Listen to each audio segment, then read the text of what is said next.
గట్టిగా పని అవుతుంది. ఒక పక్కన లోన్స్ ఎక్కువ తీసుకోగలిగారు.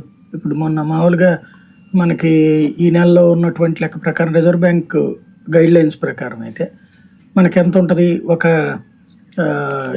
2000 ఒక వారం, 5000 ఒక వారం, మళ్ళీ ఈ వారం 2000 ఇట్లాగా ఉంటుంది. ఇది కాకుండా ఇప్పుడు గ్యారంటీస్ పేరుతో 5,500 కోట్ల రూపాయల లోన్స్ ఓకే చేశారు కదా మోదీ గ్యారంటీయా, వీళ్ళ గ్యారంటీ రాష్ట్ర ప్రభుత్వపు గ్యారంటీలు అంటే వేరే లోన్స్ తీసుకోవాలంటే ఎఫ్ఆర్బిఎం దాటకుండా ఉండడం కోసం కొన్ని విధానాలు అది కేంద్రంతో ఒప్పించాలన్నమాట. అది జరిగింది అనిపిస్తుంది. ఎందుకంటే నిన్న కేబినెట్ మీటింగ్ లో ఓకే చేసినటువంటి రెండు కలిపి 5,500 కోట్ల రూపాయలు అప్పు తీసుకుంటారు. అందులో సివిల్ సప్లైస్ పేరుతో 3,000 కోట్లు, ఇంకొక దానికి రాష్ట్ర ప్రభుత్వం షూరిటీలు పెట్టుకుని బ్యాంక్ లోన్ తీసుకోవడం. ఇది ఇంతకు ముందు జరిగింది. అప్పుడు దాన్ని తప్పుపట్టింది తెలుగుదేశం పార్టీ. ఇప్పుడు అదే పని చేస్తుంది. అంటే షూరిటీలు అనేటువంటిది ఇప్పుడు సివిల్ సప్లైస్ కి కొత్తగా ఎందుకు తీసుకోవాలి లోను అంటే అదే అనమాట. ఇదివరకు వాళ్ళు కూడా సివిల్ సప్లైస్ అని ఎక్సైజ్ అని ఏదో పేరుతో లోన్ తీసుకుంటా ఉంటారు.